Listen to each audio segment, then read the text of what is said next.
Vai lộn rất kim cương 4, kim cương 3. She was a beautiful young mother who loved being in front of the camera. She was very, very photogenic, so she definitely wanted to pursue a career in modeling. She just was always full of life. She was the life of the party.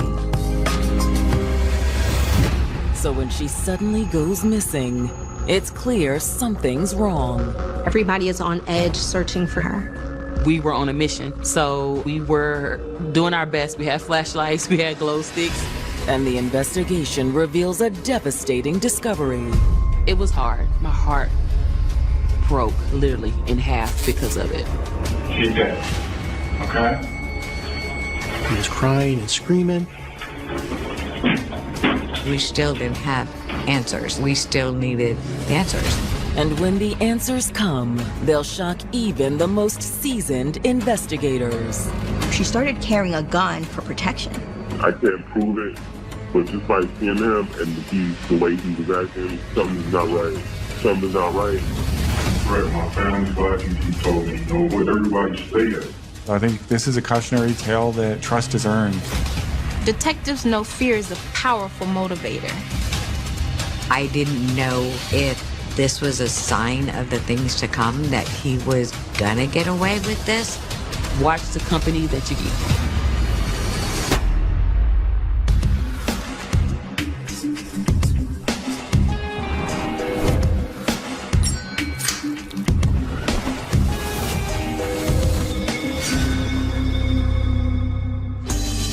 March 30th, 2014. It's a Saturday afternoon in Gwinnett County, Georgia, a suburb just 30 miles outside the heart of Atlanta. People from all over the world come here who are seeking work or an employment in and around the Atlanta area. There's several colleges, there's industry, technology going on here. For most, today is a day of respite. But for Celia Owens, her weekend has been anything but relaxing. On Friday evening, Celia agreed to watch the 3-year-old daughter of her friend, Angela Rabate, while Angela was at work. But Angela never returned to pick up her daughter. And listen, I'm starting to get really worried. Please, call me back. She hadn't heard from her, and all of Celia's calls were going straight to voicemail. Celia starts reaching out to Angela's mother, who lives in Las Vegas. Hello? Hi, Judy. Oh, hi, Celia. What's up? I don't want to sound overdramatic, but I'm really concerned about Angela. When Celia called me and told me that Angie had not been there to pick up Shay, there was reason to be concerned because she would not have left her daughter without it being known that she wasn't coming back that night. It was so out of the ordinary for her to do that. So it immediately raised red flags.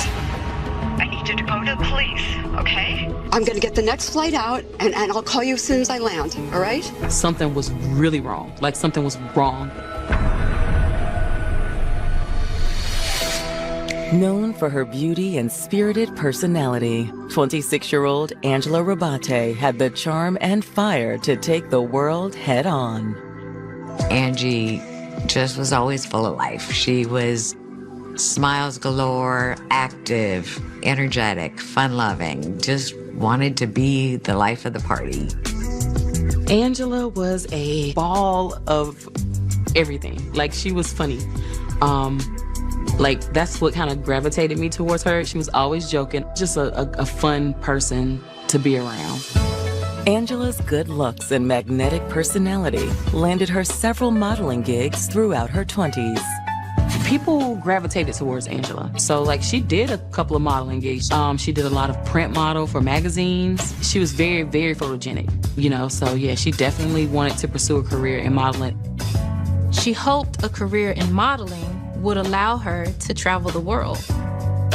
She just wanted to have fun and enjoy life. She just wanted to see everything. She loved going to Miami. She loved going to New York. She just wanted to travel. But more than anything else, Angela's greatest love in life was her daughter. She's an amazing mom. She showered her with love and wanted her daughter to, you know, have the best upbringing.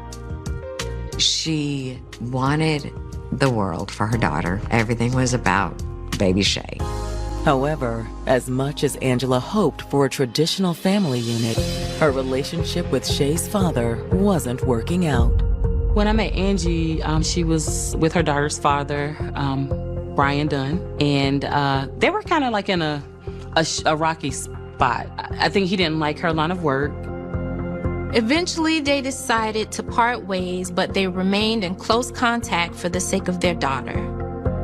When Angela and Brian broke up, it was messy at first. She was really hurt by it because she didn't want to be a single parent and she didn't want to not be with him because she actually loved him. And it took a lot of them, talking and getting past the anger for them to be on a better understanding. As Angela was trying to move on from the heartbreak, she was met with a blast from the past. In February 2014, someone she knew from back in the day walked back in her life. That was 29-year-old Charles Outlaw. They grew up very close as teenagers, but as they grew up as adults, they lost touch. Charles and Angela found each other on social media and reconnected. Wow. Where you been, girl? Oh my God, it's just been so long. It was almost like no time had passed at all, and they picked right back up where they left off. Come get a drink with me tonight. Tonight? Yeah. Angie was a beautiful young lady. It was easy to have a crush on her. She was stunning, and she used to tell me, Mom, remember, he always had a crush on me. He still really likes me. Even though Angela wasn't ready for another relationship, she still enjoyed Charles' company. Angie did not have a car at the time, so Charles would take her, go get her nails done, go get her hair done. She sent me a picture of some shoes that he had bought Shay without her even asking him to do it. So he would do those little things that kind of win her over. Angela looked at him as somebody she could really depend on, and she was really grateful for that. But 1 month later, Angela Rabate has disappeared into thin air. She hasn't returned to pick up her daughter after leaving her with a friend. It immediately raised red flags. Something was really wrong.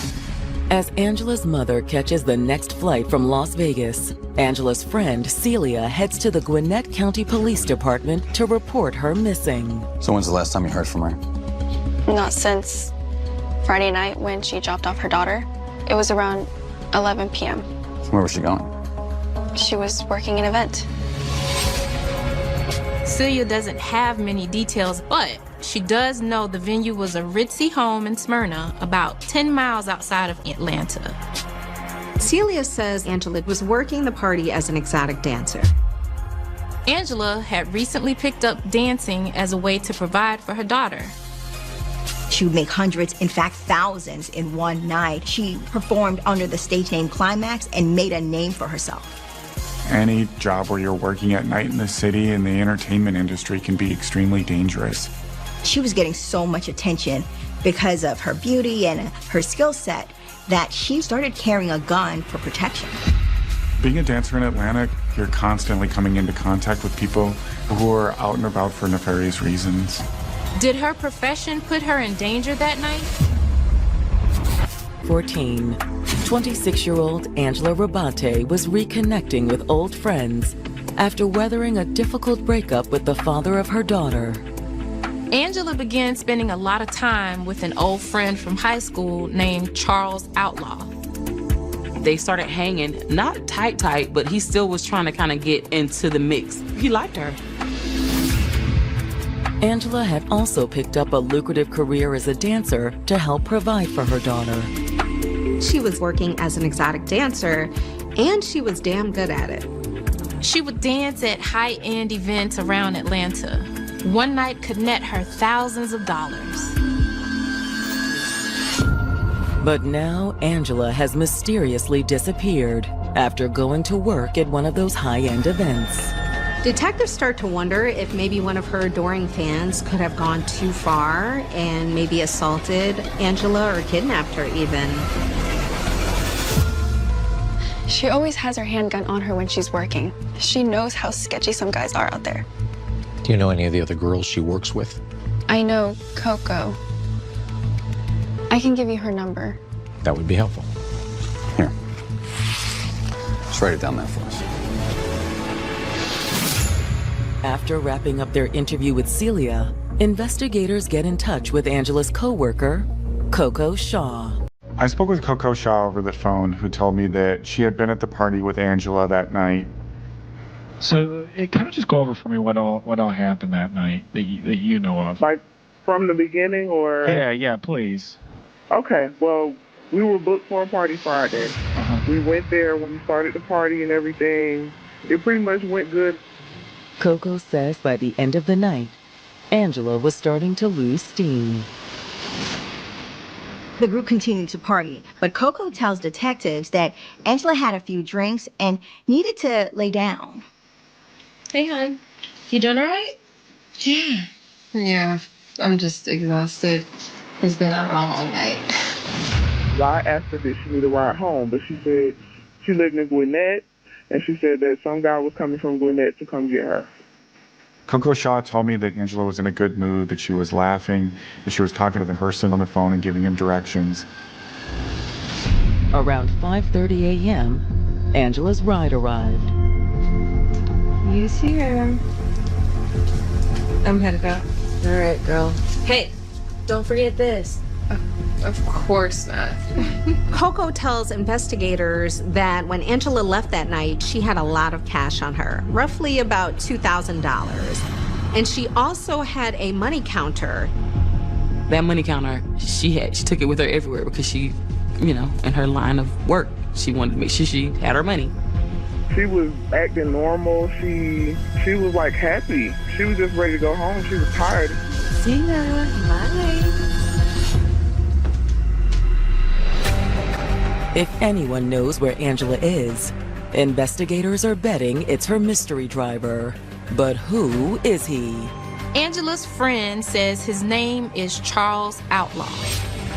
Detectives want to speak with Charles immediately. Investigators quickly track down Charles Outlaw for questioning. Thanks for coming in on such short notice, Charles. We wanted to talk to you about a missing persons case we're working on. They inform him that Angela is missing, and by all accounts, he was the last person seen with her. Oh my God. I hope she's all right. You don't know where she is right now? No. He gave a version of events stating that he did pick her up from the job. Hey. Hey, thanks for the ride. And when did you drop her back off at her apartment? We actually never even made it back to her place. He said he had to pick up something from his apartment in Norcross, so he parked the car and went inside while Angela remained in the car. He was only gone a short time, maybe anywhere from 5 to 15 minutes. Actually, when I got back to the car, she was gone. He claims he didn't know where she went, and he told us that he had called her a couple of times after she came up missing. That didn't concern you? You didn't call the police? Honestly speaking, man, I thought she left with another guy. He said that they got into an argument when he picked her up from the party. He was complaining about having to pick her up so late, and that made her angry. I think it's about time for you to get your own car soon, especially with all that money you're making. What is that supposed to mean? She kept saying that there were plenty of guys who would have been happy to give her a ride. He also noticed that she was texting other people. You know what? I can just get somebody else to pick me up. Stop. Don't worry about it. Let's just get out of here. Fine. First, I'm gonna have to make a pit stop before we get to your place. But when detectives ask Charles what he was grabbing so late in the night, he hesitates. What did you need to pick up in Norcross? I went to go pick up some weed. Charles reluctantly tells police that he's a small-time drug dealer and he had to pick up some marijuana to drop off for a buyer on the way back. Not only that, but Charles is currently on parole. He was previously incarcerated on drug charges, so this is not a good look. Look, I don't want to get in trouble. Gwinnett County are speaking with Charles Outlaw about the disappearance of his friend, 26-year-old dancer Angela Rabate. By all accounts, Charles is the last person to see Angela before she vanished. And Charles has just admitted that on the night of her disappearance, he was working an illegal drug deal. Charles reluctantly tells police that he's a small-time drug dealer and he had to pick up some marijuana to drop off for a buyer on the way back to Angela's home. Not only that, but Charles is currently on parole. He was previously incarcerated on drug charges, so this is not a good look. Look, I don't want to get in trouble. Listen, Charles, we're not really worried about the drugs right now. We're more focused on Angela's missing person case. Charles is relieved. At that point in time, we wanted him to show me where he last saw Angela, and I asked him to take me on the route that he went when he went home that night. Now that investigators have identified Angela's last known location, the search for her intensifies. They had started to organize a search party. It was at 10 o'clock at night, so it was dark. But again, we were on a mission. So, the detective came out. We were doing our best. We had flashlights, we had glow sticks. The group scours the area late into the night. Sadly, they came up empty-handed. I told everyone, listen, let's plan on getting back here tomorrow around 11 a.m. where we can use the daylight. One person has been noticeably absent from the search. Angela's ex, Brian Dunn. Someone else reached out for him and told him that she was missing. And he didn't have a car, so he was just like, okay, and then by day 2, he was there. As the search continues, detectives take Brian aside to ask him some questions. Anytime there's a case where somebody is missing, law enforcement is always going to look at some of the relationships that person has. So tell us about your relationship with Angela. Well, we dated for several years, and we have a daughter together. How's the co-parenting situation? It's been fine. No problems. He indicated to me that they had a co-parenting relationship that was positive. He said that they weren't having any issues. You haven't had any contact with her since Friday? No. I didn't even know she was missing until today. He seems genuinely concerned about Angela's disappearance. I don't feel like he would harm a hair on her head. I think he still was in love with her, despite everything. Just then, Brian spots Charles. Hey! Brian, it's his first time seeing Charles, and he has questions. Why would you leave her in the car by herself? Brian, I think, at one point was kind of pinpointing him and trying to say, like, no way you're going to come here and just leave Andy in the car and then her just disappear. Man, you don't know me. What? Hell out my face. Bro? Get the hell out of my face. What? So they get into arguing, and then Charles goes off the rails. And a physical altercation breaks out between Brian Dunn and Charles Outlaw. Hey, break it up. Break it up. I got in the middle of it, and I told both of them, listen, we're here for a purpose, which is to find Angela, and let's not jump to conclusions on what could have happened. But as officers attempt to part the two men and restrain them, Charles does something unexpected. He reached one of his hands into her pocket, pulled out what I later found out to be cocaine, and tried to throw the cocaine away. What the hell's going on over here? Between his earlier admission about the illegal drug dealing and being caught red-handed with cocaine, police couldn't let this slide. I think at that point in time, he realized that he was going to go to jail. He tried to run.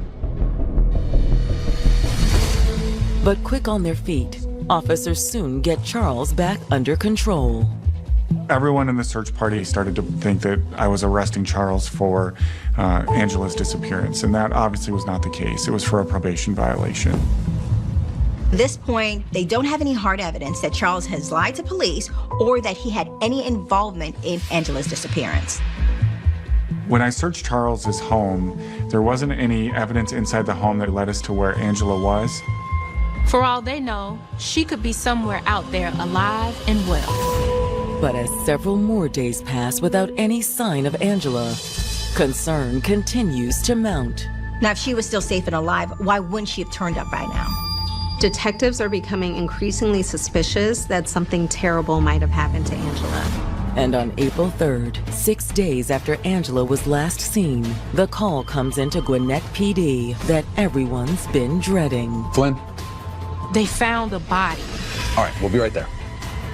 It was no longer a missing person. This was going to be a homicide investigation. 6 days after Angela Rabate vanished from an apartment complex in Gwinnett County, investigators have received the phone call everyone has been dreading. Local surveyors alert them of a dead body found 20 miles away in Lilburn, Georgia. Yep, we'll be right there. She's right over there. The location is on an industrial road that has nothing but businesses. And that particular area was about a 2-acre size lot of nothing but woods. When investigators see the body, there's no doubt about it. This is Angela. I had seen so many pictures of her that it was very evident that it was her immediately. We knew that this was going to be a homicide investigation, and it was no longer a missing person. It's also clear Angela's death was no accident. There was a gunshot wound to the back left side of her head. This was a cold-blooded act of execution. There was other clothing items, some shoes, boots, makeup bag, and a few personal items that were laying around that area. The money counter that she had been seen with when she left was missing, as was the money that she had. When the tragic news reaches Angela's loved ones, they're devastated. Unfortunately, I had to give Angela's mom the news that it was Angela, that we had found her. I got the phone call, and I was just numb. It was done. It was over. And my baby was gone. My heart broke literally in half because of it. It just sucks that somebody just take her life like that. She was so young.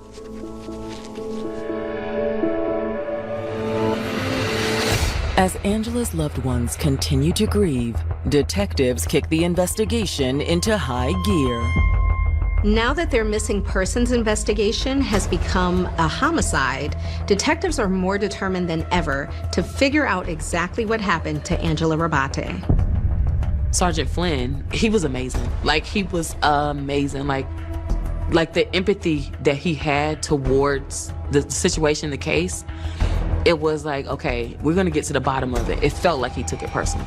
So he started, honing in on Charles. Have them ready for us. We're on our way back. Investigators sit down with Charles Outlaw at the Gwinnett County Jail, where he's already in custody on the probation violation. We didn't tell him initially that we found the body. Regardless, Charles is clearly feeling the heat. During the interview, Charles comes across as paranoid and agitated. He claims that people are trying to set him up, and even at one point in the interview, he begins banging on the table to get his point across. I wish there was a woman, man. I wish I never knew the guy, man. That's just how really it is, man. You see what I'm saying? Just real talk, man, because I don't need this in my life right now. I'm already locked up for no reason.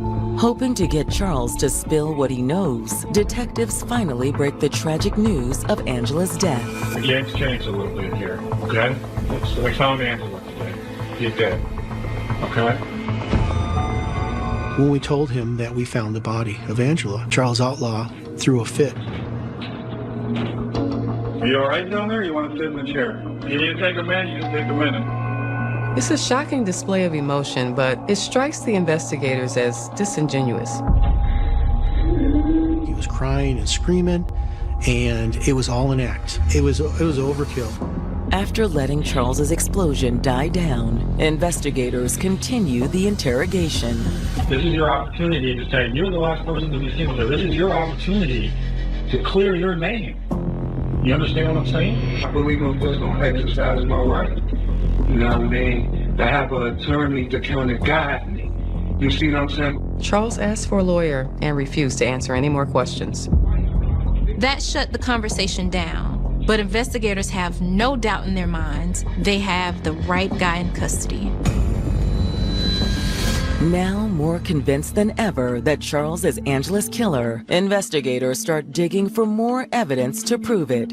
As they interview more and more of Angela's friends, detectives are eventually put in touch with a guy named Paul Jacobs. Should you calling me back? Yeah, this is crazy right now. It's really crazy. He told me over the phone that he had met Charles the week before, that he didn't really like Charles. I do not like him. This guy is scary. Paul says on March 30th, the day after Angela went missing, he came face to face with Charles that afternoon. He had been at a car wash the day after Angela disappeared, and while he was there, he immediately recognized Charles Outlaw. He was looking like he had just struck oil on Sunday. Oh, like he had gone out and bought a bunch of new clothes? Yeah. According to Paul, Charles was acting incredibly odd. Paul noticed that Charles was detailing every part of his car. This guy, he was uneasy. He was constantly looking around. He wouldn't sit down for nothing for like 45 minutes. They were detailing the hell out of this car. They were doing everything. Paul Jacobs told me that Charles was very insistent on the employees cleaning the inside of the car, just being overbearing about how he wanted the car cleaned. Paul said that Charles was also flashing lots of cash, mostly small bills. He says he was tipping the staff at the car wash tons of money.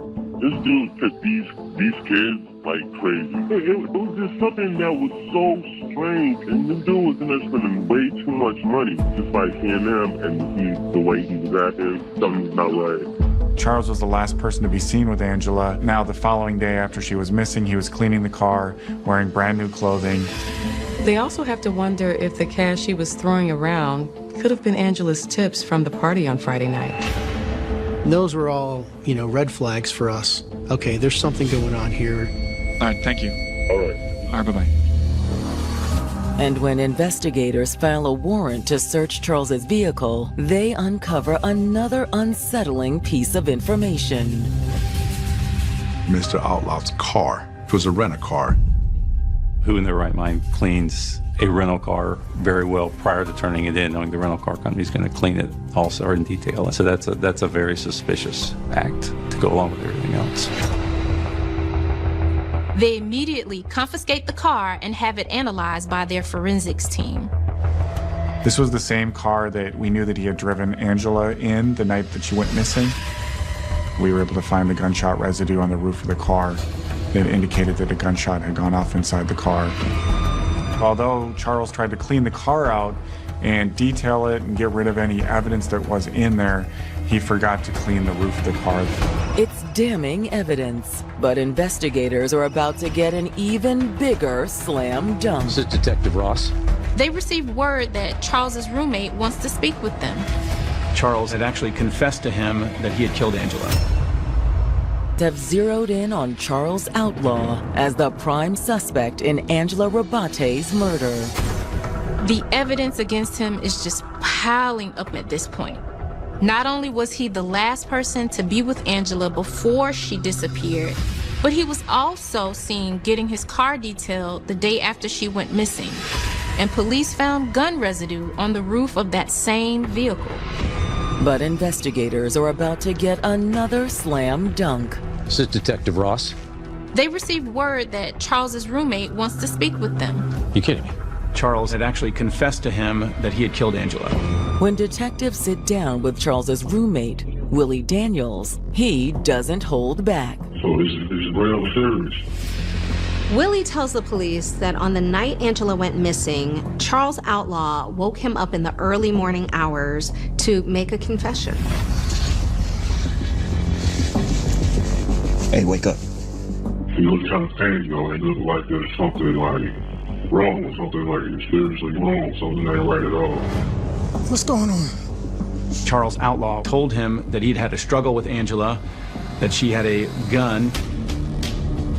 His exact words was, "Some old girl age attitude was or something. It was hard. He had some little gun or something that he said he was kind of wrestling over it, accidentally put off." he was just like, man, I think I'm gonna kill on girl with this. I'm like, what? So that the word you used? Yeah, he was like, if you don't kill him, I think I would kill him. After confessing, Willie says Charles became terrified at the idea of being caught. I cannot go back to prison, man. Like, I can't. Willie says that Charles started to panic and he jumped up and started stripping off his clothes, saying that he needed to get rid of the evidence. And he was just like, man, you know, I gotta take my clothes, I just on my clothes. And he started talking about, he was just, he's in the daze, you know, he don't know what's going on. So he's real panicking. He's talking to me like, man, I don't know what I'm doing. Willie says that's when Charles turned on him. You got my back, right? Yeah, I got your back. He threatened Willie that he would have some sort of harm done to him or his family were he to tell law enforcement what Charles Outlaw had confessed to him. He's trying to tell me, like, man, don't say that to nobody, man. Like I told you, he threatened my family, because he told me he knows my baby mother, he know where everybody stay at. Detectives eventually confront Willie and ask if he helped Charles get rid of the body or the murder weapon, but he denies it. He confronted, like, all that I just told you, that's what he got off his chest. After that, I didn't go digging, like, hey, so what did you do with this? What did you do with that? So I was just kind of like, me just knowing that was just He didn't ask for your help? He didn't ask my help or nothing. Willie says he wished he had come forward earlier, but he was afraid of what Charles might do to his family. With Charles now incarcerated on the drug charges, Willie felt safer giving a statement to police. And with Willie's statement in tow, investigators believe they have everything they need to charge Charles with Angela's murder. At this point, Charles Outlaw was then arrested at the jail for the murder of Angela Rabate. We charged him with murder, felony murder, and concealing the death of a person. But obtaining justice for Angela Rabate will be easier said than done. We finally get a court date for August in 2016, and all of a sudden, they declare a mistrial. In the spring of 2016, Gwinnett County Police have finally charged Charles Outlaw for the murder of 26-year-old single mother Angela Rabate. I can remember the phone call like it was yesterday when I finally got the call saying that they were charging him. And we were actually on a car trip going to California, and we just pulled over the car and screamed for joy. On August 15th, 2016, Charles's murder trial begins. Fast forward, we finally get a court date for August in 2016. The first day of court, we're sitting there and it's hard. It's hard seeing him in court. It's hard knowing that we're about to relive our worst nightmare through all of this. He came into trial, you know, with the glasses on and, you know, very postured. He had no one. There was no one sitting on his side. There was absolutely not one person there for him at all. But just as the prosecution is getting started, the trial faces a setback. They get into testimony and all of a sudden they declare a mistrial from something that supposedly had been agreed upon pre-trial. In this case, it was agreed by both parties that the jury should not hear evidence of Charles Outlaw's prior criminal activity or the reason that he was arrested for having a small amount of drugs on him during the search for Angela. But one of the recordings of Outlaw talking to a detective unfortunately included mention that he had been on probation in the past. For Angela's loved ones and Gwinnett County law enforcement alike, the mistrial is a crushing blow. And that was very concerning because a lot of times cases are not retried after a mistrial. It was devastating to me. I didn't know if this was a sign of the things to come, that he was gonna get away with this. So I'm now wondering, are we even gonna get justice for my baby? We were worried. We felt like, okay, well, if this happens, what if Angie's life is just gonna go in vain because, like, this man who killed her is out, you know, living his best life.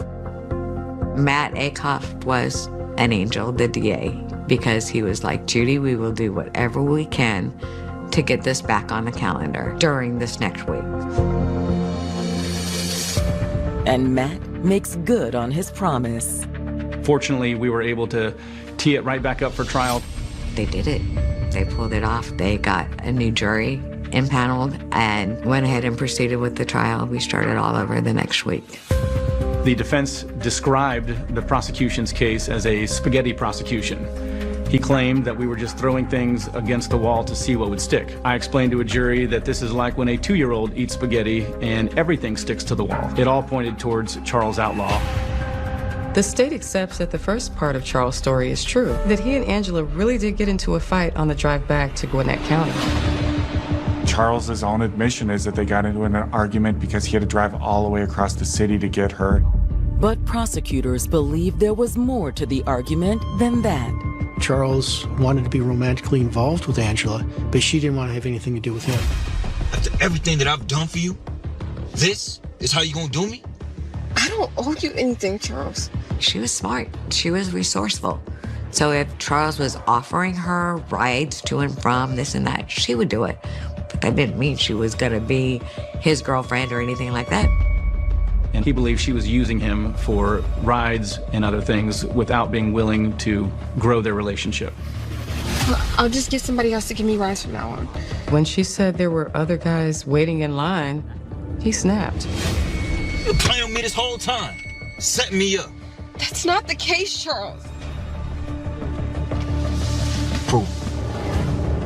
Prosecutors also concede that Angela may have very well drawn her pistol to protect herself, but they assert that the injury that killed her is not consistent with an accident.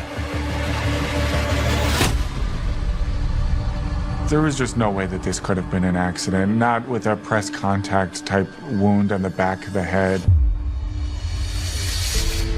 Instead of seeking help, Charles dumped Angela's body in the nearby town of Lilburn and tried to cover up the crime. He even participated in the search efforts when he knew all along where he'd hidden her body. At the end of a week-long trial, the jury retires to deliberate. I was so nervous. I've never been so nervous in my life. We just cried and we prayed and we just, hoped that the jury would do the right thing. This is crazy, but when the jury went to deliberate, we seen like 20 yellow butterflies flying around the street. And I was like, that's Angie. We're gonna get justice. After several hours of deliberation, the jury returns with their verdict. The jury finds Charles guilty on all charges. Charles Outlaw was sentenced to life in prison plus an additional 15 years for hiding her body. It was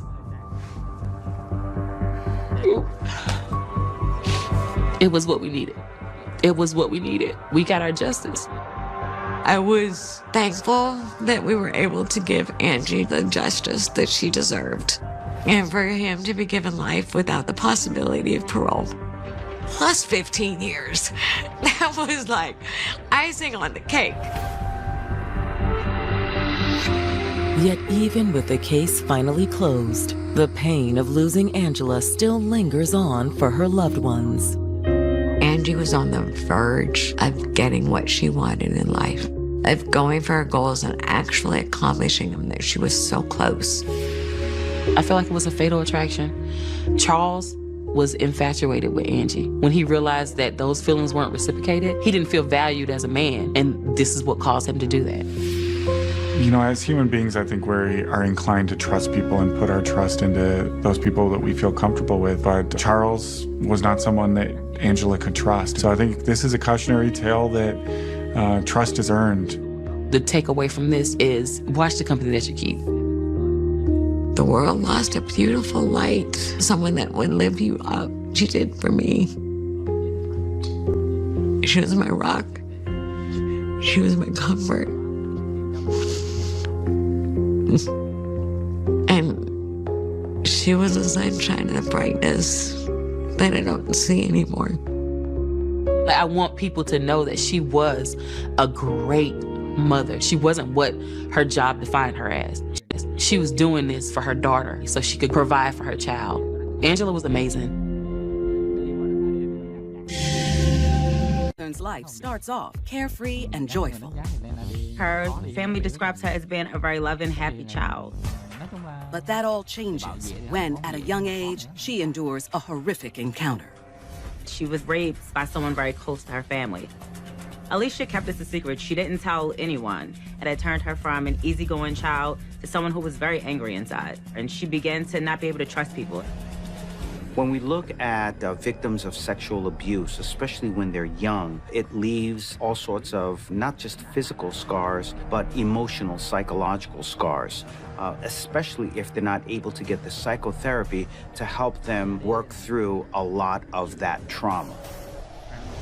The nightmare finally ends when, in her early teens, her family moves from Missouri to Kansas City, Kansas. And the troubled young girl is able to make a fresh start. That was kind of her escape from, what had happened. And after a while, she was able to make new friends and meet new people and become a new person. Throughout high school, Alicia grows as a woman and manages to put her dark past behind her. She became happy. She became outgoing. She made new friends. She excelled in all of her grades, all of her classes. And after graduation, she starts community college and even meets a man. But after only dating for a short time, she jumps into a hasty commitment. The wedding plans are all in place. At a very young age, she was married and then divorced. What we tend to see with victims of sexual abuse, especially when they're young, is that they are so emotionally traumatized, leaving them at risk at being in very dysfunctional relationships, especially with people who look to take advantage of or to manipulate them. After her marriage ends, Alicia dusts herself off and moves forward. Alicia was 25 years old. She was divorced, but things were looking up for her. She started a new job in a clerical position, and she started community college. Though she may not have been looking for love at the time, while she's at work, Alicia meets a strapping 23-year-old named Jeremy Warrior. Jeremy was a real nice guy, had a big smile. He laughed when you talked to him like you were telling a joke sometimes, and he was just a good kid. But Jeremy isn't your average 9-to-5 employee. He's on a work release program from a local prison.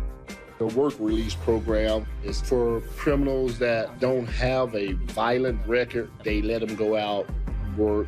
He tells her that he was married, but when he tried to break up with his wife, things got ugly. I hear this banging at my door. I go to answer the door and it's her. She came over with the gun just to try to scare Jeremy, and he tried to take it from her.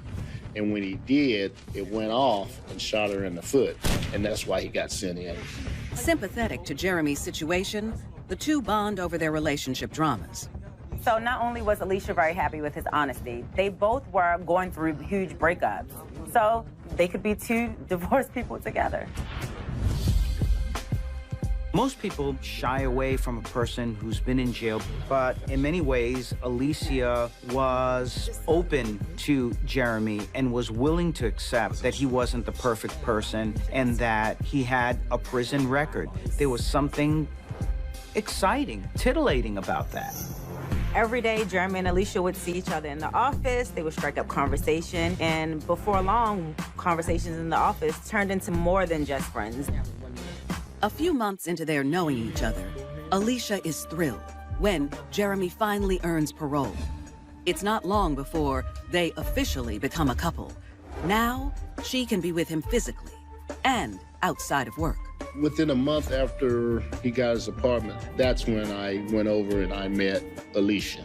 He told me, this is gonna be my future wife. He gets a little funny laugh. A man of his word. Within just a year of dating, the two marry.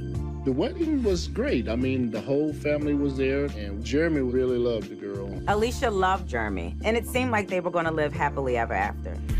The newlyweds move out to the Kansas City suburbs to start their life together.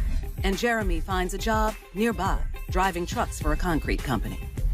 With what Alicia had been through in her life, now she has a man who is the answer to her prayers. He's a hard worker. He loves her. That's everything she could have ever wanted. But just 2 years into the marriage, Alicia grows tired of the suburban life. she struggles to find permanent employment.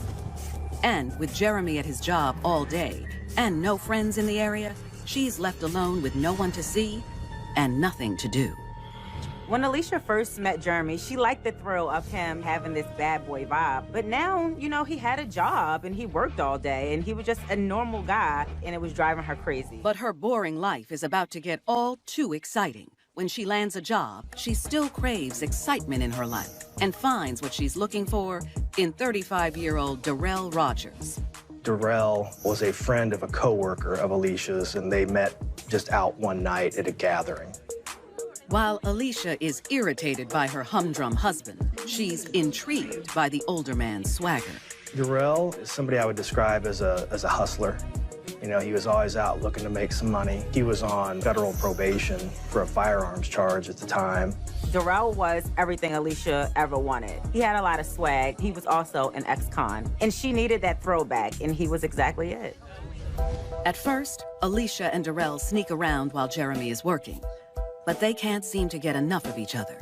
So every evening after work, Alicia ducks out and goes to Darrell's house to spend more time with her new beau.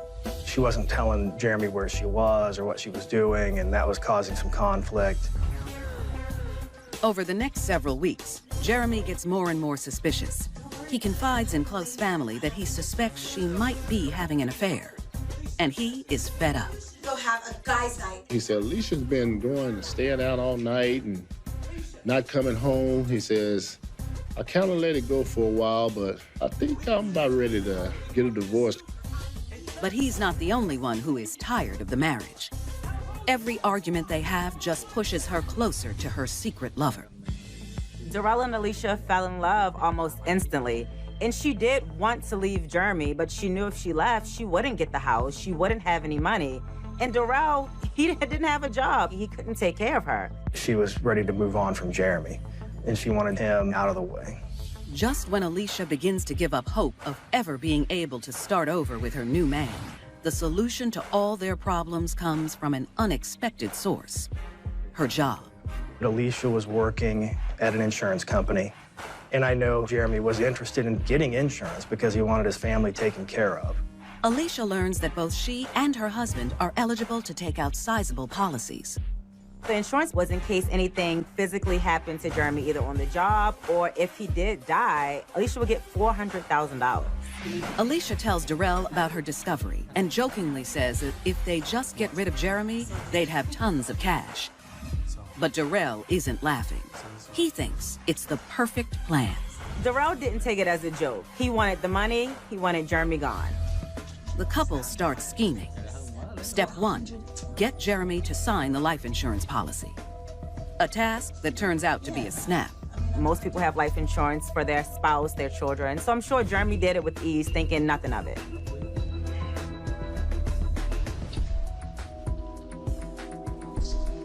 Y'all got gifts for that? Yeah.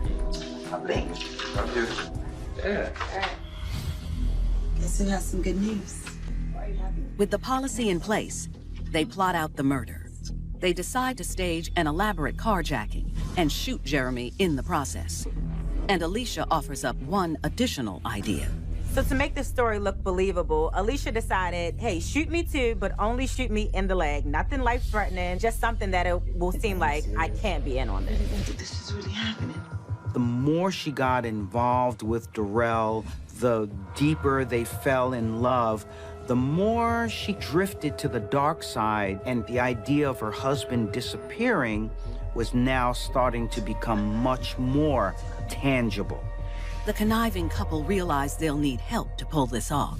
And Darrell assures Alicia he knows the perfect guy, Jamar Moore. Jamar is another kind of a street person, and he ran around with Darrell as kind of a sidekick. All you doing is driving, all right? I'm gonna give you a cut of the money. How much a cut you talking about? Thanks to some smooth talking and the promise of a few $1,000s, Jamar's on board to act as the getaway driver for what he thinks is a simple carjacking. Darrell decided that the less information that Jamar knew, the better. So he told him that they were just gonna rob Jeremy. Nobody's gonna get hurt. Nobody's gonna get killed. With the final puzzle piece in place, the toxic couple agrees to carry out the deed 3 weeks later. The evening before the attack, Alicia cozies up to her husband and tells him there's a change of plan for their morning commute. She told Jeremy she was going to take him to work that morning because she needed to take the car to the mechanics to get the car fixed. Jeremy had his guard down, so he didn't really find any issues with that. The next morning, around 5:30 a.m., Alicia and Jeremy head out of their driveway. And just a short distance away, Darrell and Jamar lie in wait in a rented SUV. They parked the vehicle up the street, and Alicia's lights going off were going to be a signal that the plan is continuing forward. As Alicia gets to the top of a hill in their neighborhood, she spots their vehicle and slows down to signal them. Then she lowers the passenger side window where Jeremy sits. What are you doing? When that happened, Darrell got out of the car, ran up to the passenger seat, and fired into the vehicle. To make it look like a random carjacking, Darrell also fires one shot at the woman he loves. Jamar started to drive the vehicle away, and Darrell runs up, jumps in the passenger seat, and they leave. A neighbor who hears the shots fired calls 911. And when officers arrive on the scene, they come upon a bullet-ridden vehicle and 2 blood-soaked passengers. Alicia is non-responsive in the driver's seat. Jeremy's deceased in the passenger seat. They take Alicia out of the car, rush her to the hospital, and then they start to process the crime scene. We woke up and, the news was on. I seen yellow tape, police cars. They said it was a murder, and I just knew it was Jeremy. At the hospital, Alicia finally wakes up. She is disoriented, but she recalls seeing Jeremy die in front of her eyes before blacking out. She is pleased that their plan has gone off without a hitch. That is until she tries to adjust her position in her bed and realizes she's unable to move her legs. The single shot that Darrell fired at Alicia hit her in the spine. She was shot in a different manner than they had planned, which caused the significant injury and resulted in her being paralyzed. There must have been a range of emotions that Alicia was feeling. Her husband was gone, and now she can have this idyllic relationship with Darrell. But for her now to end up in a wheelchair, how could something like this have happened? It was so well planned. And for Alicia, things just go from bad to worse. When detectives arrive to speak with the new widow, they ask her if she knows a man by the name of Darrell Rogers. Darrell had actually called Alicia that morning, and we knew that based on his phone records. Okay, we'll check the records. She realized that they knew more than perhaps they were telling her. She was like a cornered animal, and all she could do was to just save her own skin. Alicia breaks down and admits to having an affair with Darrell, but that's not all. She takes this opportunity to turn on her lover without implicating herself. She said he was super jealous, super controlling, he wanted her to himself, and that he was determined to get rid of Jeremy. So he was the one that shot him. He's the one who did this. Darrell is arrested in connection with the attack on Jeremy and Alicia. With Darrell behind bars, a now wheelchair-bound Alicia is set to be the star witness in his trial. But then, a week before the preliminary hearing, prosecutors receive a stunning phone call that their ace witness has had a change of heart. Alicia recanted her identification of Darrell. She said that she only identified Darrell because the police forced her to say it. Without Alicia's testimony, police have nothing.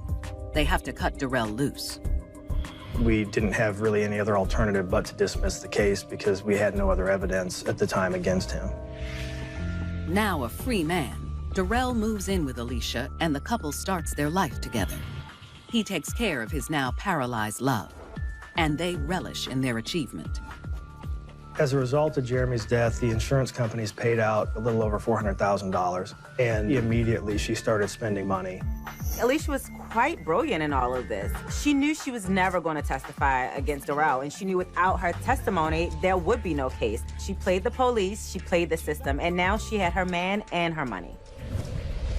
For 3 years, they looked to be in the clear. That is, until the dogged investigators come across another name, Jamar Moore, a known associate of Darrell. So the police decided to bring Jamar in for questioning, and it wasn't too hard to get answers out of him. They never did pay him anything. He was upset that he was not getting any type of a share. The spurned getaway driver spares no detail. Jamar said that Alicia came up with the idea, and Darrell took care of the plan. So it connected all the dots that our theory was correct. In exchange for his testimony, he receives only 3 years behind bars. And with the strong case building against him, Darrell decides to get ahead of the situation. Darrell approached us and said that he would cooperate, and in exchange for a truthful statement, we had agreed to a 20-year sentence. Alicia, on the other hand, maintains her innocence and takes her chances in court. It's a gamble that she loses. The judge said, we're sentencing Alicia Warrior to a hard 50. She'll never get out. I feel like Alicia was looking for a way out of her marriage with Jeremy, and Darrell just happened to be there. He wasn't really significant. He could have been anyone else that showed her some attention. You have this woman that's having this affair with the person that kills her husband. And she got some money out of it, but in the end, she ends up in prison and paralyzed from the waist down. Alicia was a young woman who had been through a lot. In many ways, it set the groundwork for her to make catastrophic choices, and her discontent ended up being her complete and total undoing.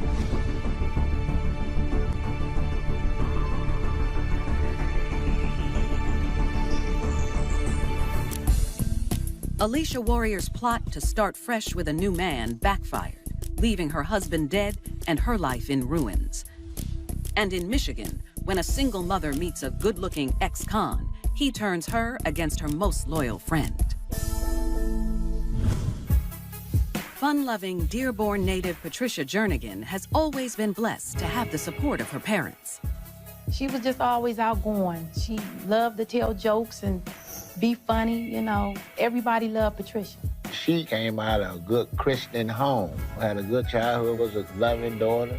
In addition to her close-knit family, wherever Patricia is, her best friend LaToya is never too far away.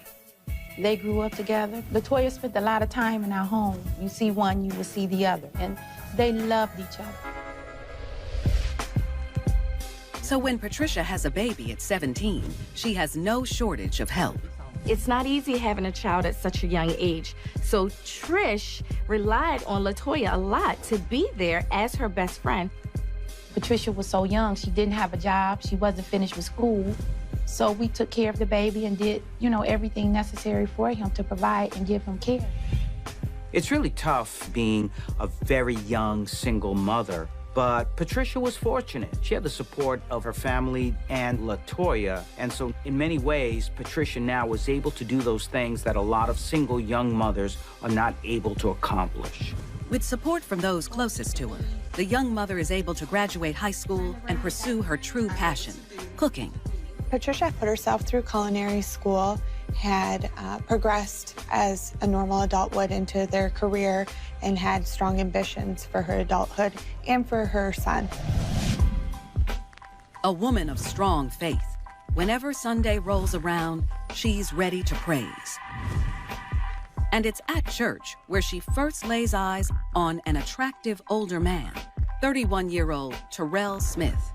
She wasn't going to church looking for anybody, she was going to worship. And he first noticed her. He seemed like a nice guy. He was polite and friendly and dressed clean.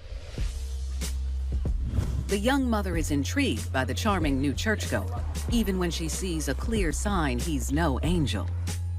Terrell was wearing an ankle monitor, and Patricia noticed. Ankle tether in tow, the ex-con is only allowed to go to work, attend church, and has a strict curfew. But that doesn't stop him from pursuing Patricia. It was mostly church. They see each other and then talking on the phone. When she was like, well, Mommy, he's nice, and we pray together. And to her surprise, he's very open about what got him locked up, a run-in with an old flame. Terrell told her that it was a miscommunication, that there was an argument with his ex-girlfriend. Basically, he had went to her place of employment, got in her car, carjacked her using a weapon, and there was a report of kidnapping in there as well. He explains that even though he has sinned, he's a different person now. Patricia was accepting of him, because she felt he deserved a fair chance, and she felt as though he knew the Lord. Patricia sees Terrell as a hard worker who is desperate to leave his convict past behind. When she first met him, he was out trying to find a job, which was hard for him because there was not many places that were felon-friendly. Patricia was very, very strong in her faith, and she really believed, judge not, lest ye be judged. She was also looking for a man who perhaps would not only be a partner to her, but be a father to her son. And Patricia is over the moon when she brings her son to Terrell's home for the first time, and upon meeting, they have an instant father-son bond. Pretty soon, the three of them are inseparable. She wanted to be a family with him. She wanted to be a wife. So when he come along, he just put the icing on top of the cake. Patricia and Terrell's relationship progressed pretty quickly. They had met in December, and within a couple of months, they had moved in together and started an exclusive dating relationship. But when Patricia tells her best friend LaToya about her new boyfriend, right away, she is worried her girl is moving too fast with a shady guy. She didn't have a good feeling on their relationship. The information Patricia gave her about Terrell was unsettling. She had got a bad vibe as far as Terrell's personality and his demeanor. From the moment Patricia told her best friend LaToya about Terrell, she never had the desire to meet him. He was wearing an ankle bracelet. He was a convicted felon. She told Patricia straight out, if that's the man you want, then you go be with him. And soon, Patricia's family starts to share LaToya's doubts about Terrell. After about 6-7 months into the relationship, I noticed a change. The friends that she used to socialize with, she didn't talk to anymore. He made her block LaToya on the phone and stop calling her. And when I would ask to see the baby, he would intervene and say, no, I couldn't. He was her everything. She stopped calling, stopped coming around. Christmas and holidays, she wasn't coming around. As Patricia became more and more isolated, Terrell would often keep tabs on Patricia, checking her phone, checking text messages, phone calls, monitoring her social media, and controlling what she says and who she talks to. Patricia sensed that her loved ones really did disapprove of Terrell. She began to isolate herself from them. So Terrell became her only source of support, her anchor, the only person that she felt now believed in her. It's not long before those closest to her begin to fear the worst. LaToya calls one day, and she says, I'm scared for Patricia and the baby. Terrell is just taking over. We're not friends anymore. He's controlling her. She even confronts Patricia directly. Patricia would always have the rebuttal for LaToya that Terrell was a man of God, he was a man of his faith, and that he could do no wrong. LaToya is unconvinced. And, as it turns out, her instincts are dead on. Terrell is no longer acting like the reformed sinner he claimed to be. He rules the household with an iron fist.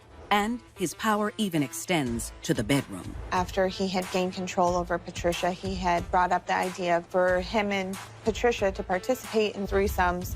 And because it satisfied him, Patricia had participated but would feel degraded. I think Patricia had a hard time with these threesomes. I think that she was ashamed about it, and it was something that she did in the dark that she never wanted to come to light. When you manipulate a person, you control them like a puppet, and she had her mind.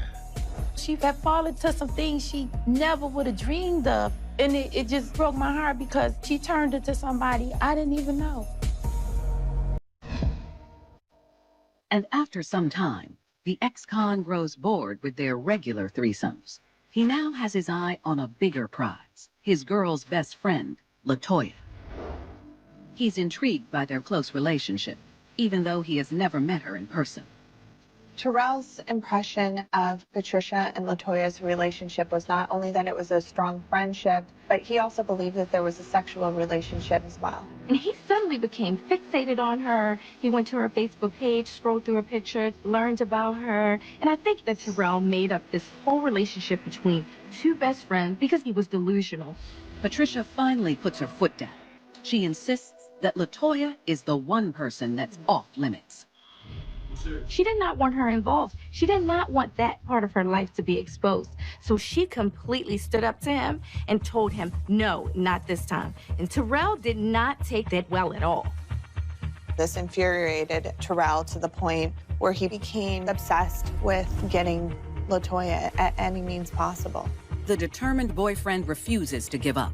So instead of dropping the subject, he grabs Patricia's cell phone one evening and starts texting LaToya.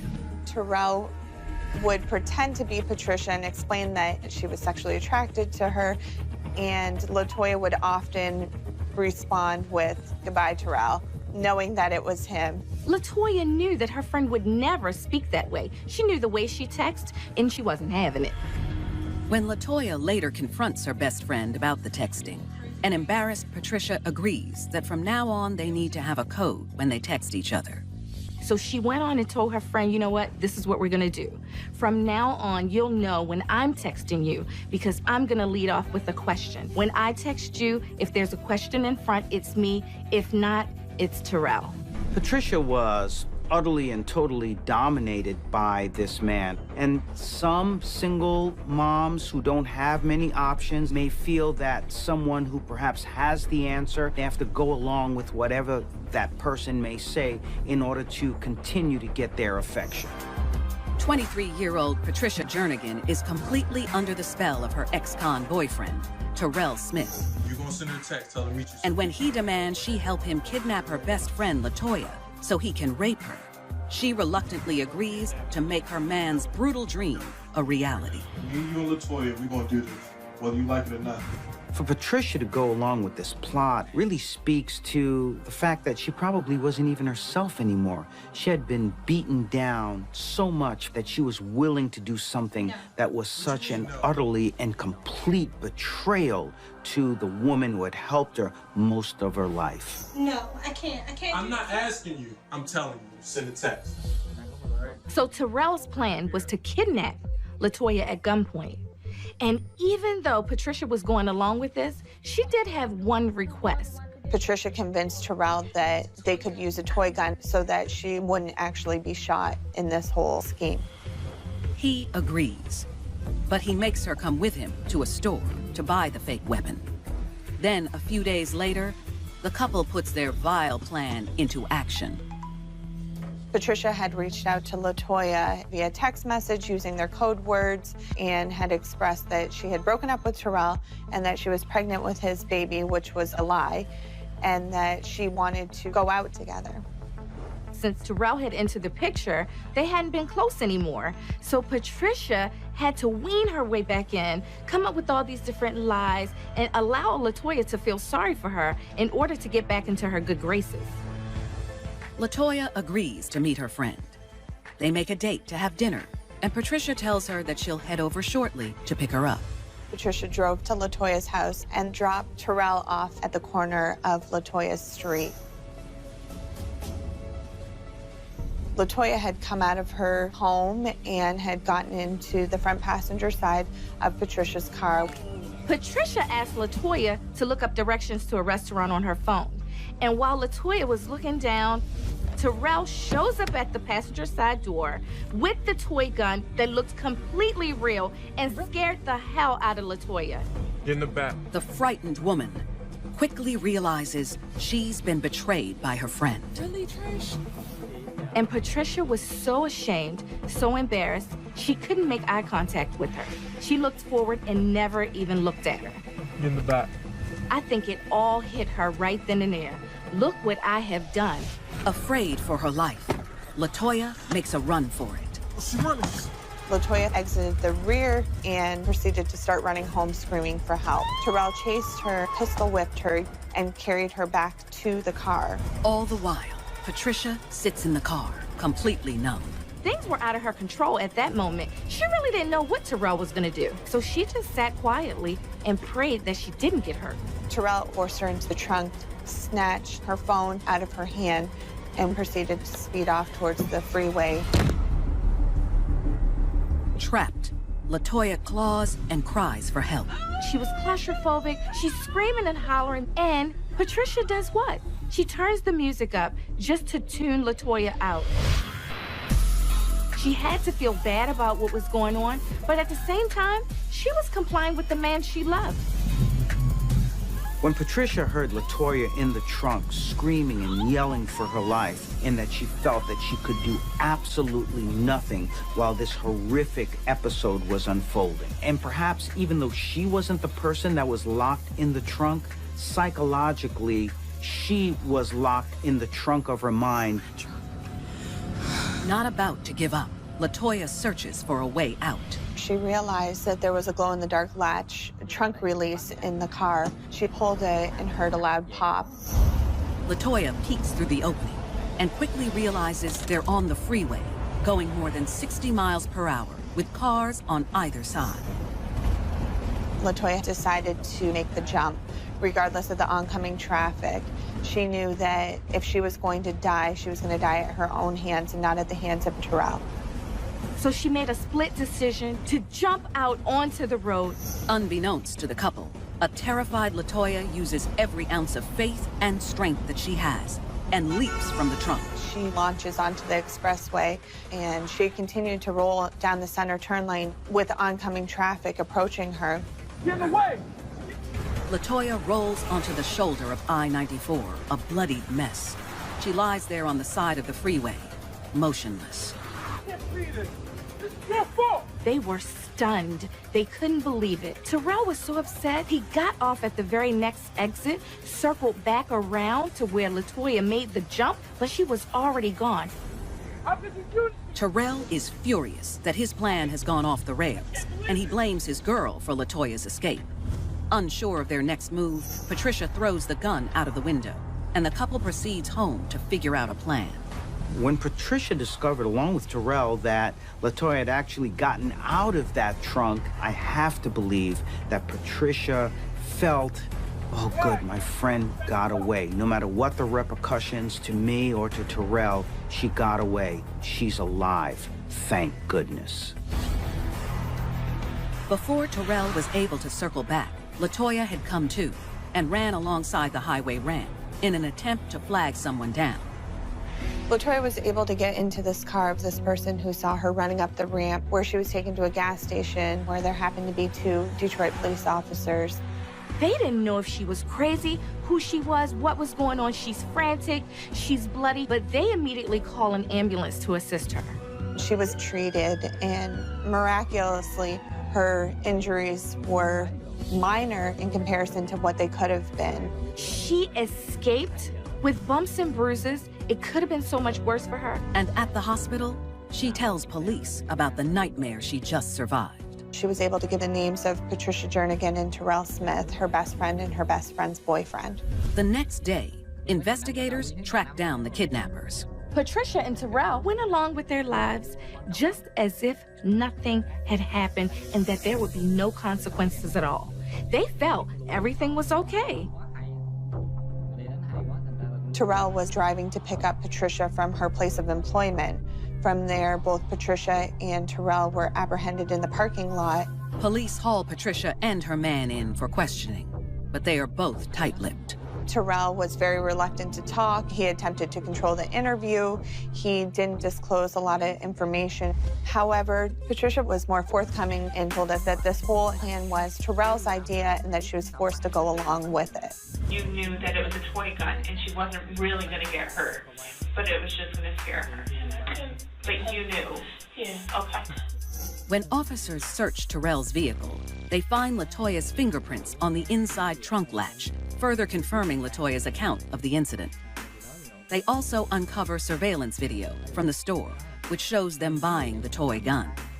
It is all police need to charge the pair for the incident. The news of what their daughter has done is too much for Patricia's parents to bear. He manipulated her, he threatened her. Ain't no way in hell Patricia would have did something like that. It's not in her character. It just hurt so bad because that's my baby. And she had fallen so hard into things that was so far beneath her The evidence against the two of them is so overwhelming that Patricia comes to an agreement with prosecutors and pleads guilty to armed robbery and unlawful imprisonment. Patricia agreed to a plea deal and in turn ultimately testified against Terrell and was given a sentence of 5 to 15 years. Terrell, on the other hand, decides to take his chances in court. Throughout the trial, Terrell maintained his innocence. He projected himself to be a great boyfriend, a great father figure, and a man of God in the name of Jesus, so he declared. But the jury is unimpressed with the 31-year-old's performance, and Terrell is found guilty of torture, kidnapping, second-degree criminal sexual conduct, armed robbery, and unlawful imprisonment. And as a repeat offender, per Michigan law, he is sentenced to a range of 42 to 65 years in prison. A girl looking for a good guy, and what better place to find him but in a church? In the church of God, she found the devil. She did a criminal activity, but she was led into that. And had she been strong enough and sought help, it never would have led up to that crime. While serving her sentence, Patricia has been able to maintain her relationship with a higher power. She's into the ministry at the facility that she at now. And everything gonna work all right. Lord's in her corner. Patricia started off as this really good girl. I mean, church-going, very strong in her faith, but ended up meeting this wolf in sheep's clothing who had professed he was a God-fearing person, but in fact was still the sinner he originally was, and that ended up bringing Patricia down in sin herself.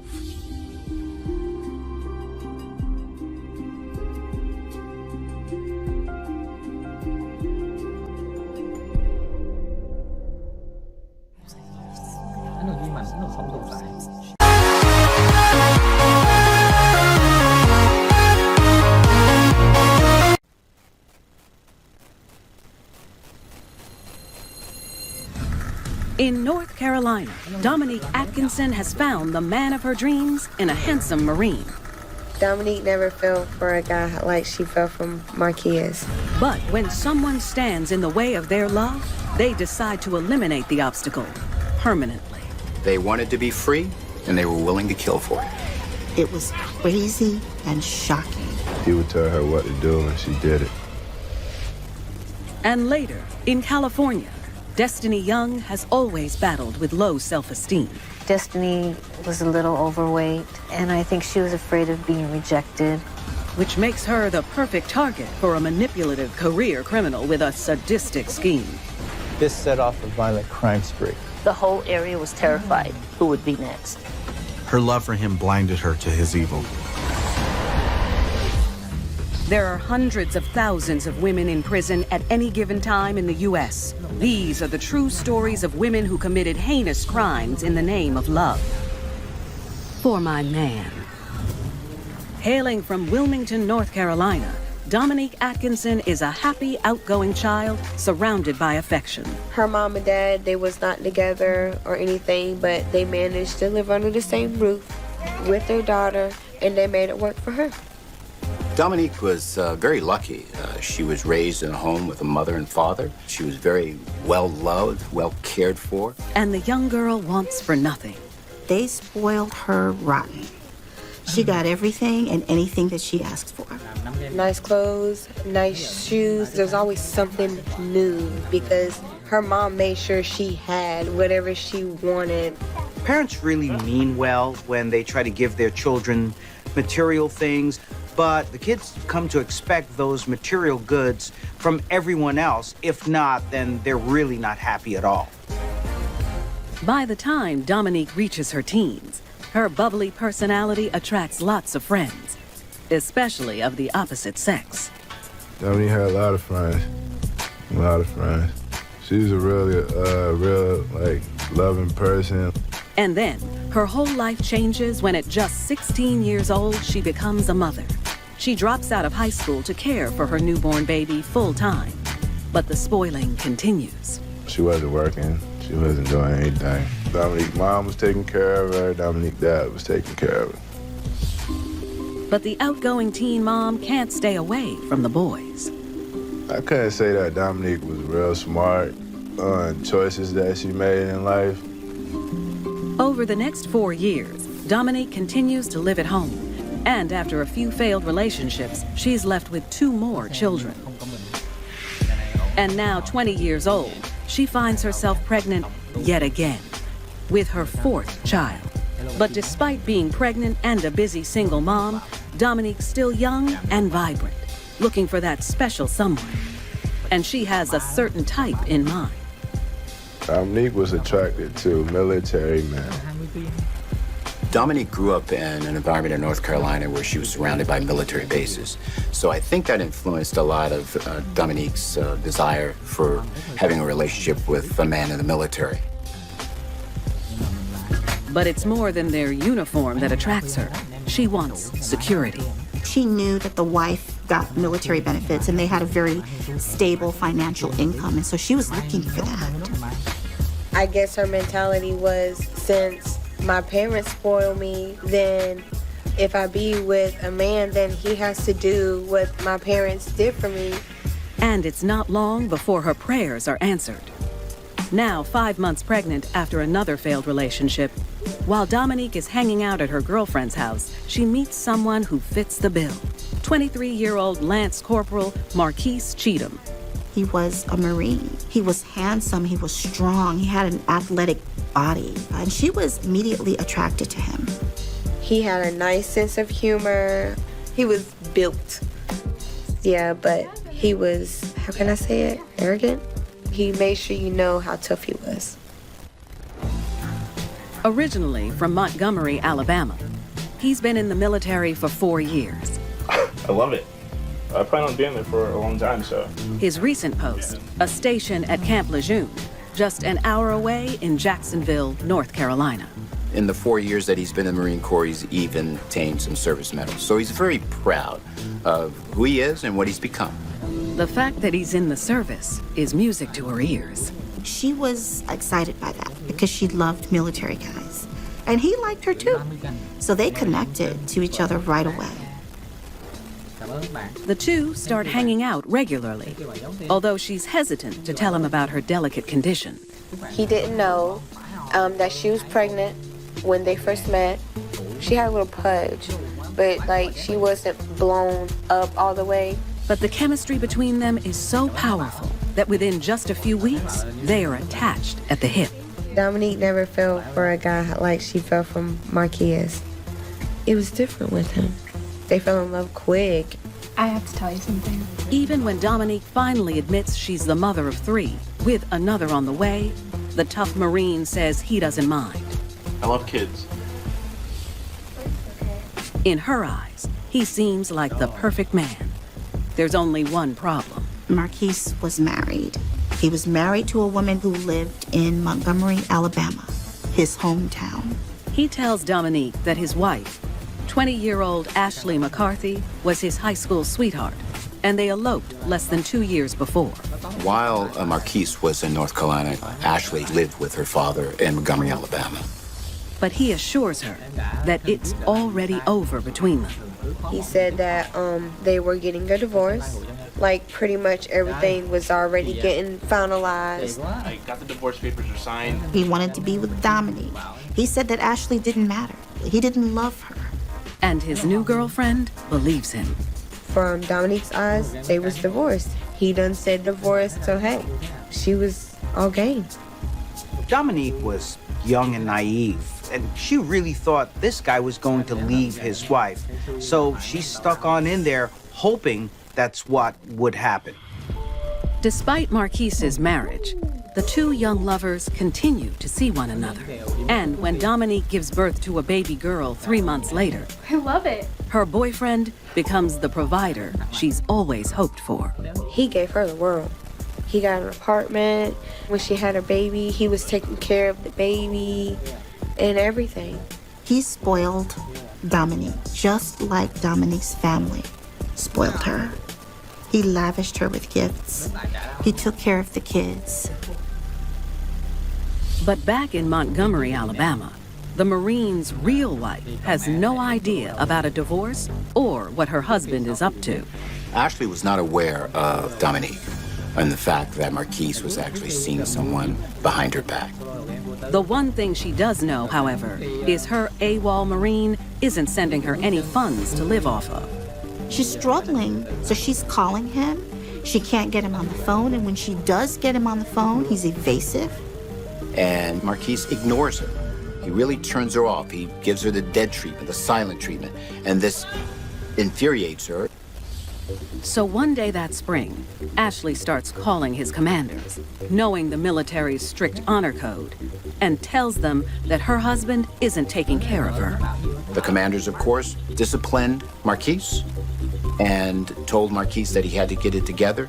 He had to make things right with his wife. And the Marine is not happy about it. He was livid. Like, he couldn't believe she had done that. Because now she's messing with his money. She's messing with his career. It's the last straw. Any love he had for his former high school sweetheart is officially gone. Everything changed. Marquise made the decision that he didn't want Ashley just gone from his life. He didn't want a divorce or a separation. He wanted her dead. And when he tells Dominique that his wife is going after his money, she agrees. They have to get her out of their lives. Dominique loves him so much. She's going to do whatever it takes to hold on to him. He had a hold on her life, like, she listened to him. If Marquise asks Dominique to do something, it's gonna get done. Wilmington, North Carolina, Dominique Atkinson agrees to help her boyfriend of 9 months, Marquise Cheatham, get his wife Ashley McCarthy out of their lives so they can be free. She knew that Ashley was making trouble for them in Alabama. It was going to end in the loss of his career, the loss of income for them both. Okay. Dominique was so in love with Marquise that she didn't really see what she was getting herself into. All she knew was that Ashley was in the way. It's not clear if she knew how far he was willing to go in order to get rid of his wife. A few days later, Dominique and Marquise make the 9-hour drive to Montgomery, Alabama. Dominique had told us she was going to Alabama because Marquise had something to do with his divorce. Once they arrive, Dominique and Marquise stay with his mother in North Montgomery. Then around 8 p.m., he calls Ashley. I want to meet up with you. He lies to her and says he's jumping on a flight to Alabama so the two can discuss their relationship in person. Ashley agrees to pick him up at the airport at 11 p.m. That night, the plan is set into motion. Dominique drops Marquise off at a store across from the airport where Ashley would meet him. Once his estranged wife arrives, it's not long before things get heated between them. The reunion is nothing like Ashley probably imagined it to be. They started arguing. The argument spills over into the parking lot. Still fighting, they get into Ashley's car. The argument becomes intense. It becomes so volatile that Marquise decides that this is the moment to pull out a gun, and he does. He pulls out a gun on Ashley. And Marquise uses his military-issued gun to hold her hostage in her own car. And at this point, she has to be terrified. He demands that she start driving. So they drive back to Marquise's mother's home, where Dominique is waiting. When they arrive, Dominique is taken aback by how quickly things have escalated. Marquise shouts commands. Dominique does as she's told. She helps her man force his wife into the trunk of the car. It was like he had Dominique under control. Like, she do what he tell her to do. Dominique didn't really know Ashley at all. It's quite possible that the only way she perceived her was someone who was in the way of their happiness. And she would have done anything at this point just to please him, just to make him happy. With his wife in the trunk, Marquise hops in the driver's seat of Ashley's car. He tells Dominique to follow him in his car, and his girlfriend obeys. They stop near the woods about 1 mile west of Marquise's mother's house. But right away, the plan goes awry. Ashley, knowing that her life is in danger, pulls the safety latch in the trunk of the car. She bolts from the car. She proceeds to run away from the car. Marquise sees his wife flee. He takes out his gun and runs after Ashley. Marquise is pursuing her on foot. He's chasing her down, and he's firing shots. Dominique can't see anything, but she hears several gunshots and freezes. I'm thinking in her head, it's like, for one, she's scared. She don't know what to do. Once Dominique heard those gunshots, this situation was real, and she was in deep. And Ashley, at this point, really needed her help. But the reality is, she didn't lift a finger to help her. Marquise continues to fire at Ashley and finally gets a lock on his target. He hits her twice in the back. She collapses. Even though she collapsed, she gets up and continues to run. Her life is at stake. She makes one last dash for help. She sees a house. She gets to the house and she collapses on the stairs. She's literally a step away from help. But Marquise has finally caught up. As he catches his breath, he coldly raises the gun. She begged for her life. She said, "Please, you have to do this." And later, in Southern California, Destiny Young will join her boyfriend in a deadly crime spree, all in the name of love. The whole area was terrified. Destiny had that devotion to him and loved him through it all.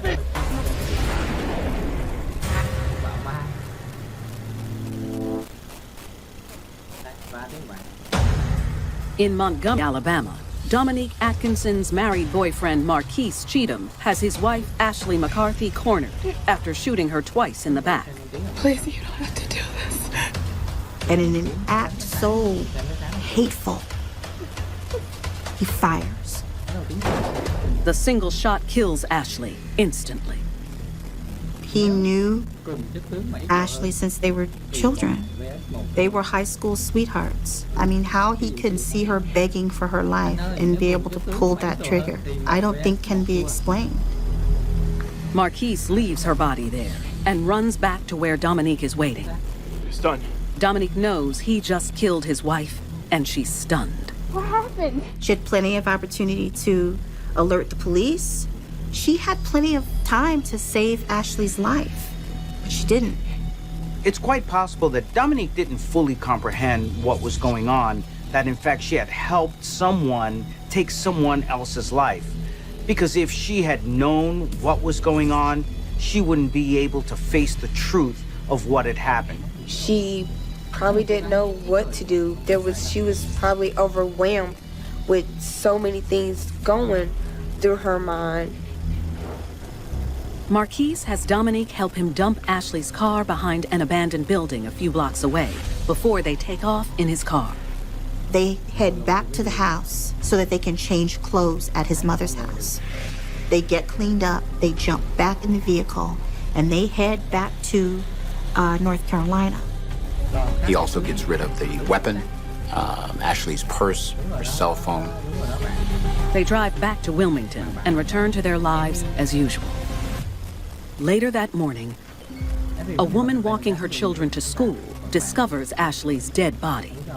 She immediately calls the police. The death of Ashley was devastating for her family. Ashley was well loved. She volunteered for everything.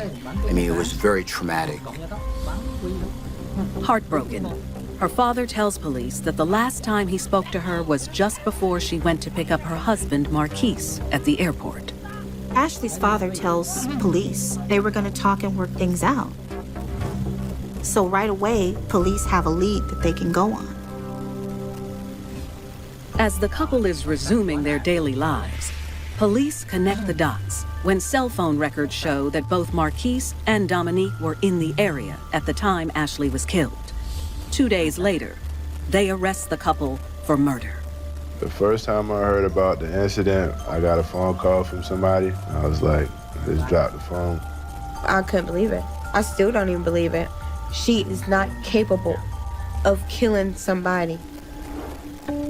Marquise is extradited to Alabama to face a capital murder charge. When questioned, he first denies that he was anywhere near Montgomery. I don't know what you're talking about. It wasn't until the police brought in his phone records that he finally admitted to the fact that he was in Alabama, that he had met with his wife. They got into a furious argument. Marquise ends up confessing.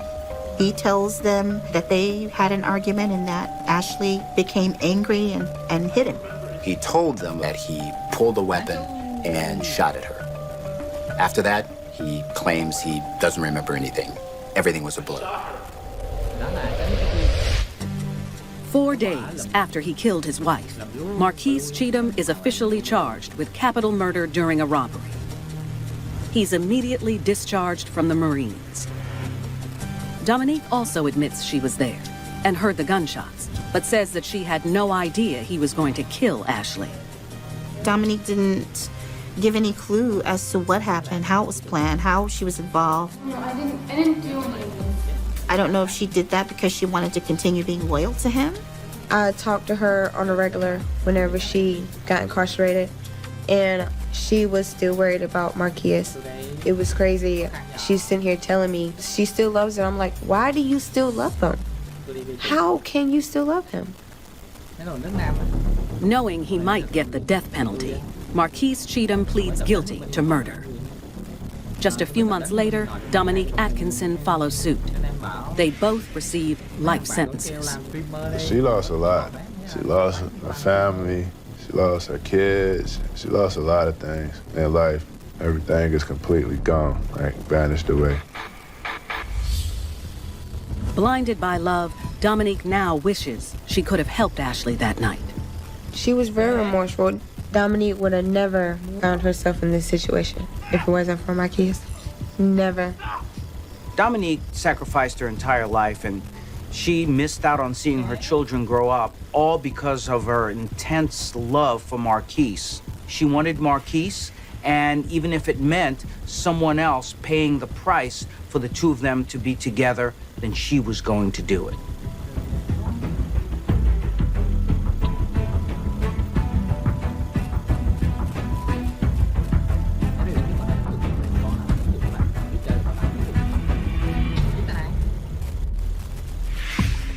Dominique Atkinson made a deadly decision to have her lover all to herself.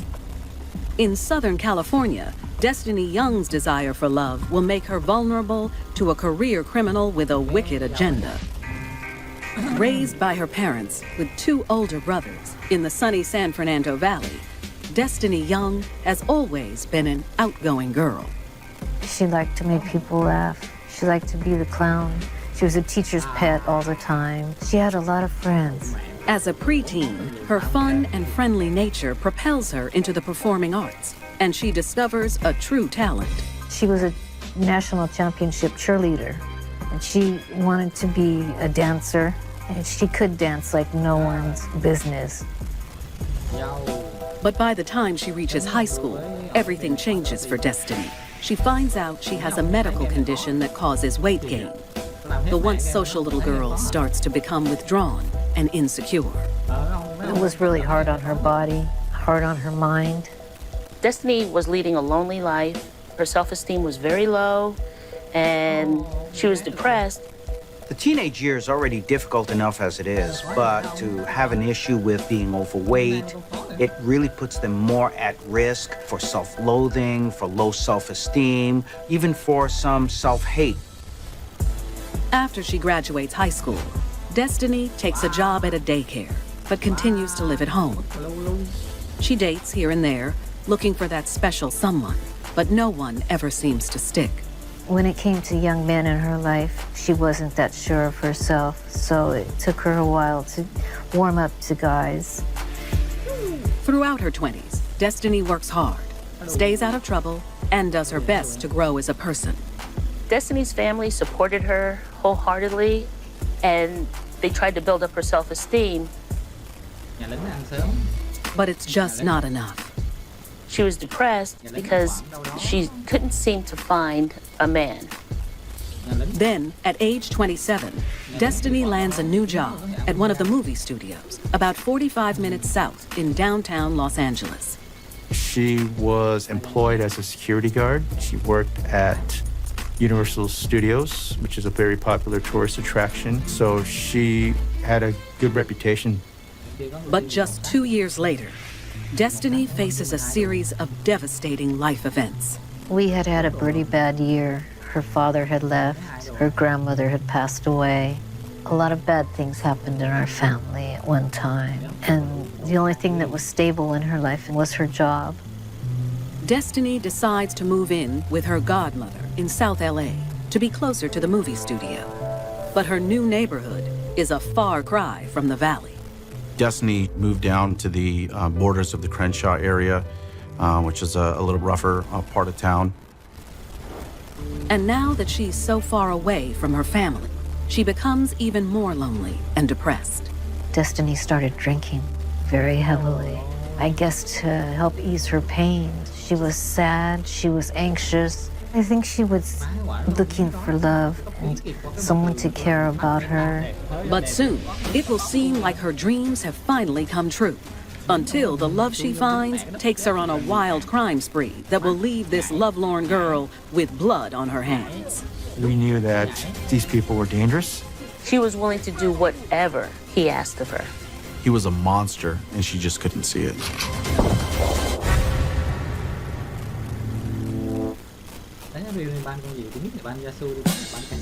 Los Angeles native 29-year-old Destiny Young is lonely and hopes to one day find someone to share her life with. She was looking for love. Love, tangible love. Someone to see her as special and someone to focus on her. Then, 2 weeks after moving to the town of Crenshaw, she stops by her local liquor store and meets 26-year-old Jabbar Thomas.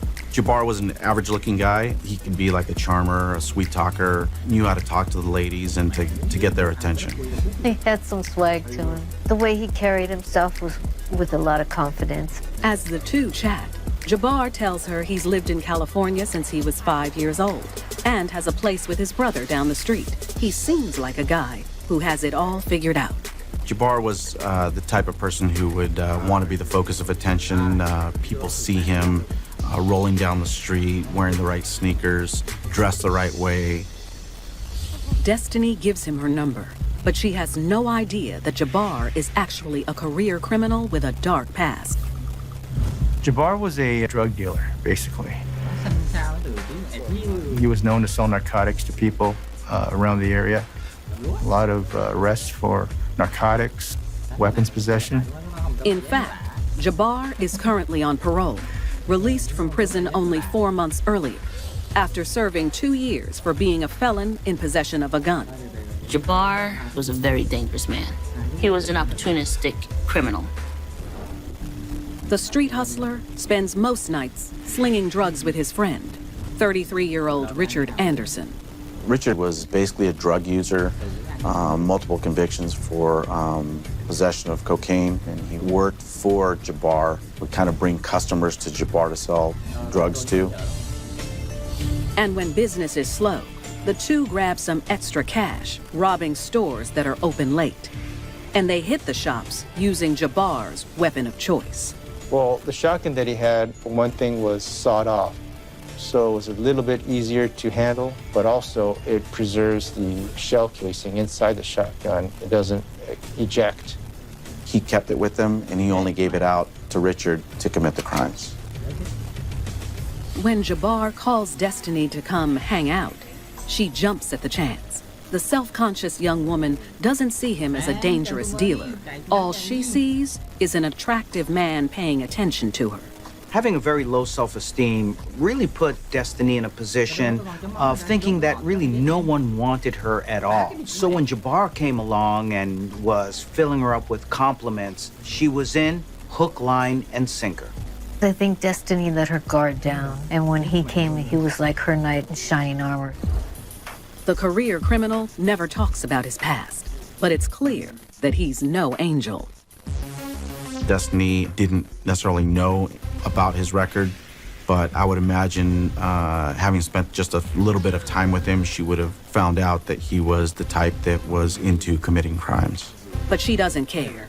She falls hard for Jabbar, and her self-esteem skyrockets whenever they're together. Beautiful. Even the hardened criminal can't help the way he feels. I think Jabbar did care for her. I don't know if he loved her, but I think he definitely cared for her. As the two become an item, the smooth talker realizes just how dedicated his girl is to him. He decides he could use her in his late-night robberies. His idea was to start using her as a driver during these shotgun robberies. After just a couple weeks of dating, one night, he asked Destiny to take him for a ride. And so it was never really a formal agreement or, hey, let's go do these robberies. It was more of, hey, let's drive around. Jabbar tells her to head to the Pico Union area between Wilshire and downtown Los Angeles. Destiny was a good girl, but Jabbar knew how to take advantage of that, and therefore he manipulated her. And in return, she really seemed like she would do anything she could in order to keep him, no matter what was requested of her.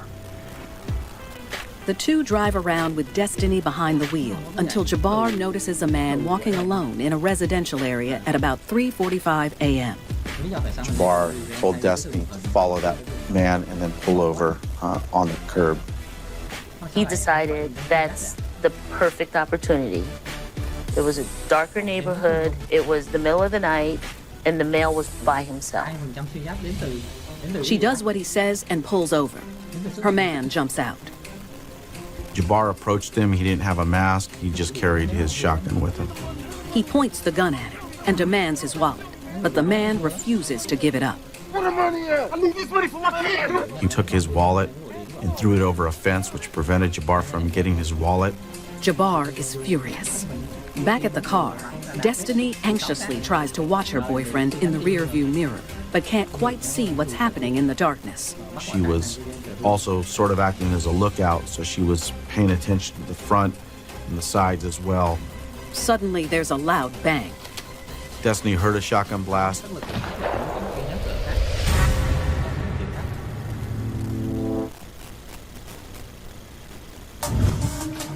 After falling for career criminal Jabbar Thomas, Destiny Young is acting as the lookout and getaway driver, while her new boyfriend robs a man at gunpoint in the Pico Union area of downtown Los Angeles. Then a shot rings out. Destiny looked back and saw Jabbar coming back to the car, skipping as if he was happy. Jabbar got back into the car. They drove off. Destiny asked him, "Did you shoot him?" He assured Destiny, I just shot off the weapon to scare him. Oh, no one got hurt. It was just a scare shot. But he's lying. Jabbar has just shot 35-year-old Marcelo Aragon in his chest, killing him in cold blood. Marcelo Aragon was the father of two, and he was working to support his wife and two children that were in Mexico and hopefully eventually bring them up here to the United States. But Destiny takes her boyfriend at his word and continues to drive. Unaware, she's now an accessory to murder. In my heart of hearts, I know that Destiny would not have gone along with that if she had known that he was going to kill somebody. She respects life too much. Destiny really wanted to believe Jabbar. Therefore, whatever he said, she bought it. And there was also this element of excitement, so it almost became an addictive sort of a behavior to be with him. For the next 2 weeks, fueled by love and the thrill, Destiny continues to be the getaway driver. She helps her man and sometimes his friend Richard Anderson commit multiple robberies in the southwest area of LA. They were robbing people on the street. They were also robbing liquor stores, donut shops, those types of businesses. I think that she was doing it out of the need for love and affection, and so she would take that risk. Give me everything you got. Just to hang on to what she had. And as the Los Angeles Police Department gathers evidence on the string of robberies, it becomes clear they're connected. The range of crimes occurred within a 5-mile radius approximately, and we knew a shotgun was involved. 3 weeks into their crime spree, the couple drives through the more affluent area of Wilshire. About 1 a.m. in the morning, Destiny and Jabbar were driving around looking for another robbery victim. Destiny and Jabbar saw a man walking from his car towards an apartment carrying a couple of bags of groceries. Again, Jabbar tells Destiny to pull over, and she does. Well, she wanted to be a good girlfriend or showed loyalty to him. She was willing to do whatever he asked, basically. When Destiny parked the car, the man was behind her, so she was acting again as a lookout. Jabbar jumps out and points his sawed-off shotgun at his latest victim. And he told the man to get down on the ground and to lie face down on the ground. The man complied with what Jabbar wanted. He gave him his keys, his wallet, and even his groceries. He gave up everything he had. But despite his cooperation, the ruthless robber is not yet done with him. He then placed the shotgun in the back of the man's head and he executed him. There's not really a good reason as to why Jabbar shot him. He had given up his property. He was compliant. The only explanation can be is that Jabbar just liked to kill. Destiny hears the shot, but once again, she couldn't see what went down. And Jabbar came back into the car and she asked him if he shot anybody. Did anybody get hurt? And again, Jabbar told her they just shot off the gun to scare him. And I think this really speaks to how much she really wanted to believe him and showed off her naivete as far as believing anything, just wanting to be there for him. Even though neighbors heard the shots, no one calls police until the next day, when a neighbor walking his dog finds the man's lifeless body. Police arrive on the scene, and after speaking with neighbors, they identify the victim as Gabriel Ben-Mir. Gabriel was involved in Hollywood. He was a music coordinator for a major cable network. And that immediately brought media attention to this case. Now, with a second late-night shotgun murder, the investigation has officially become a high-profile case. And it's not long before police catch a break. After Gabriel's murder, Richard, Destiny, and Jabbar went on a spree and committed 4 robberies in one night, a liquor store, a donut shop, and 2 pedestrians. It turns out the liquor store has excellent surveillance cameras, and detectives get a clear image of the perp's vehicle. The getaway vehicle was a Crown Victoria with an unusual dent in the front hood. The image is immediately circulated throughout the LAPD. We knew that these people were dangerous, and it was just a matter of time before they struck again.